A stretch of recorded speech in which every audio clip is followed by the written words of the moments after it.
Hi, welcome to video 8.1c. Let's correct that. This is the last or the end of the integration review videos. After this, it'll be all new material. So, this is example 6 from section 8.1 using trig identities. You'll notice that we have tan squared of something, and there is no function whose derivative equals tan squared. But we know that the derivative of tan is secant squared, which means the integral of secant squared is tan, and of course we know that there's a relationship between tan squared and secant squared. Remember, tan squared plus 1 equals secant squared, so tan squared equals secant squared minus 1. The other thing, of course, is that we will end up with the secant squared of 2x minus 1, and we're going to have to let u equal that angle, 2x. The derivative of that will be 2dx, so we will introduce the 2, counteract with the 1/2. Here it is right here.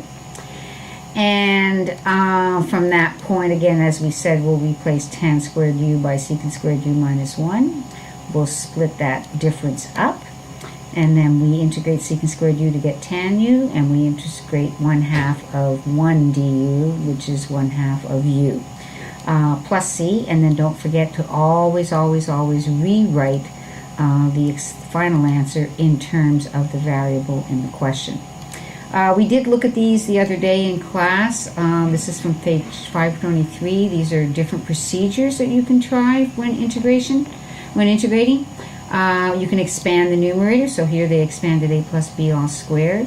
Over here they separated the numerator, we have talked about that, 1 over the denominator plus x over the denominator. Completing the square, we're going to look at that right now. That happens when the integral yields inverse trig. Of course, remember the denominators have to be either the square root of a squared minus u squared, or u times the square root of u squared minus a squared, or in the case of the one yielding inverse tan, a squared plus u squared. But you need the sum or difference of two squares. Dolly, of course, divide improper rational function when the degree of the numerator is greater than or equal to the degree of the denominator. You don't have to worry about this one that I crossed out. Using trig identities, of course, we just did one where we replaced tan squared by secant squared minus 1. Here's its relative. And you don't have to worry about that last one either. Okay, so let's talk about examples of completing the square. So, of course, the first thing you would try and do here is let u equal x squared minus 4x plus 7. The problem is the derivative of that will be 2x plus minus 4, and you don't have any of those variables. So that's a dead end. There's no radical, so the one we're going to hope for is that it's going to end up being, hold on, I haven't got the right pen. It's going to end up being, the form integral, the integral of du, oh, that's very bad. The integral of du, that doesn't look good at all, does it? Over a squared plus b, u squared.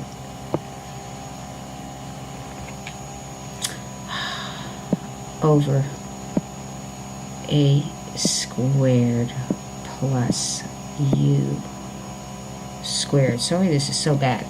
Okay, so the problem is we don't have that right now. We need just a constant squared plus an expression squared. So what we do is we pull the plus 7. We just kind of separate the x squared minus 4x and the plus 7.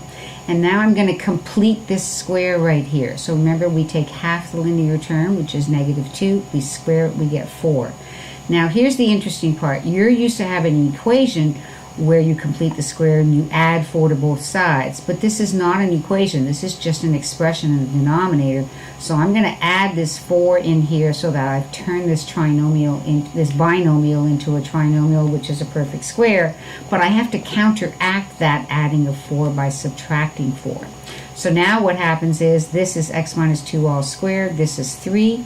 So what happens is your u squared is x minus 2 squared, which means your u is x minus 2. And make sure that you have your du, which in this case is dx. Your a squared is 3, therefore your a is root 3. And the formula, of course, is 1 over a inverse tan of u over a. And that will give us 1 over root 3 inverse tan of x minus 2 over root 3 because u is x minus 2.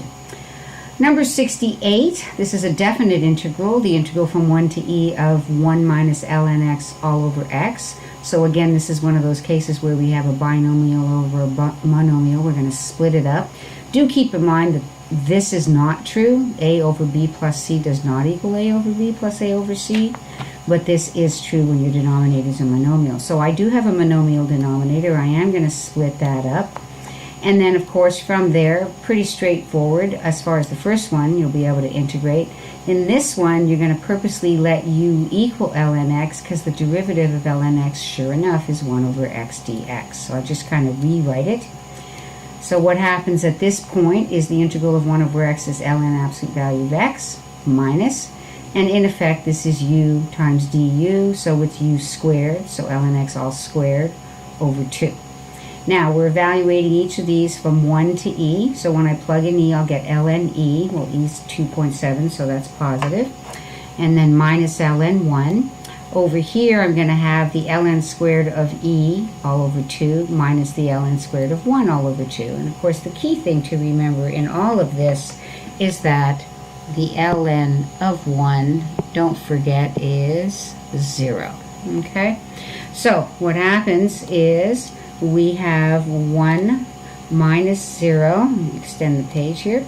So we have ln of e, keep in mind is 1. They will never leave that in multiple choice as ln e. It's just 1. ln of 1 is 0. ln of e is 1. 1 squared is 1. ln of 1 is 0. 0 squared is 0. Over 2 is 0. And you end up with 1/2.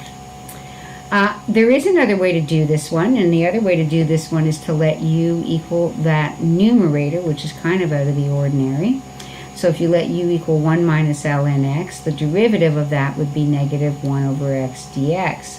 So what happens is I really have the integral of u du because I have my u, which is my 1 minus ln x, and then this whole expression of 1 over x dx is almost my du. The only thing I'm missing is that negative.